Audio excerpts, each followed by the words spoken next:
आज ही Doubtnut app download करें। Doubtnut पर होगा अब आपके सभी मैथ्स, केमिस्ट्री, फिजिक्स और बायोलॉजी डाउट्स का सफाया। बस अपने क्वेश्चन की फोटो खींचो, उसे क्रॉप करो और तुरंत वीडियो सोल्यूशन पाओ। Download now.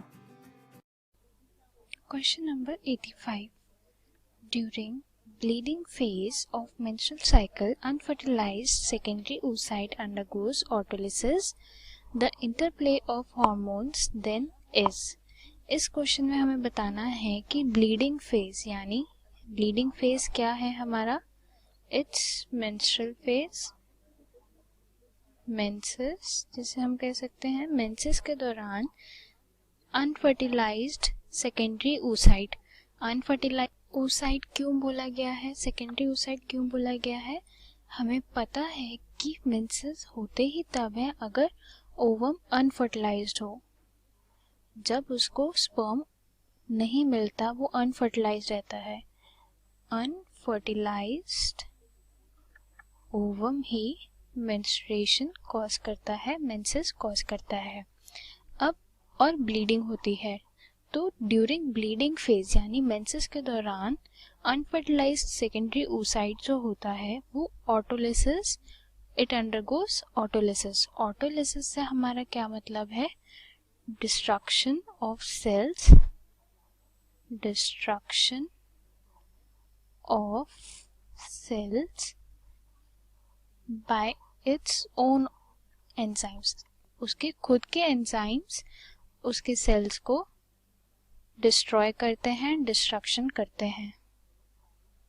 ठीक है, तो ये था ऑटोलिसिस। अब हमें बताना है कि the interplay of hormones then is.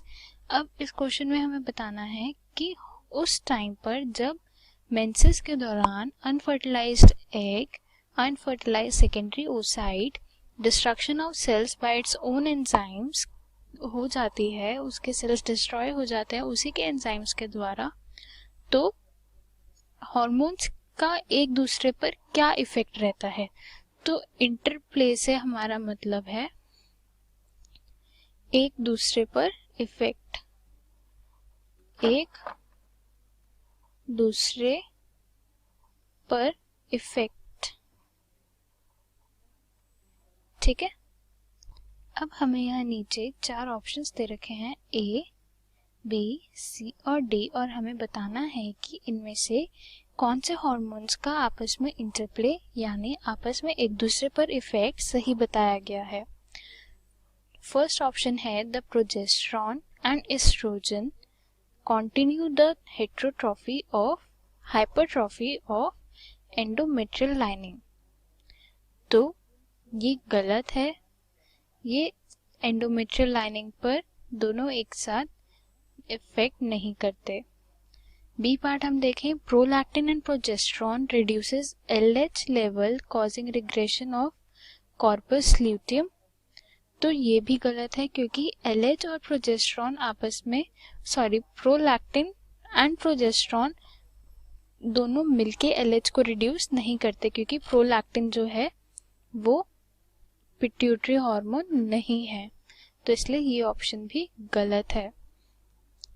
C option देखें, progesterone inhibits the release of LH from pituitary causing regression of corpus luteum. तो हम देखें कि यहाँ बिल्कुल सही स्टेटमेंट दी गई है, progesterone inhibits the release of LH and pituitary causing regression of corpus luteum, क्योंकि एलएच की रिलीज को इनहिबिट करता है जिससे कि कॉर्पस ल्यूटियम उसकी रिग्रेशन स्टार्ट होती है, कॉर्पस ल्यूटियम बनना स्टार्ट होता है, उसका डिग्रेडेशन स्टार्ट होता है।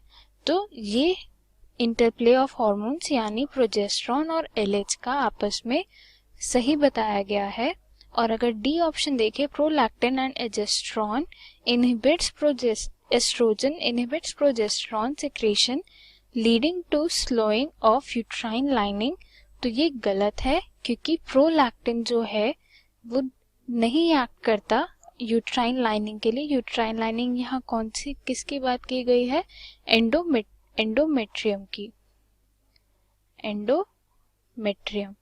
लेकिन हमें यहाँ हार्मोन्स जो हैं उनका आपस में रोल गलत बताया गया है, तो इसलिए first A part B part and D part गलत दे रखे हैं और सी पार्ट सही दे रखा है। तो हमारा करेक्ट आंसर होगा progesterone inhibits the release of LH from pituitary causing digression of corpus luteum. Class 6 से 12 से लेके नीट, IIT, JEE मेंस और एडवांस के लेवल तक 10 मिलियन से ज्यादा स्टूडेंट्स का भरोसा। आज ही डाउनलोड करें डाउटनेट ऐप या व्हाट्सएप कीजिए अपने डाउट्स 8400 400 400 पर।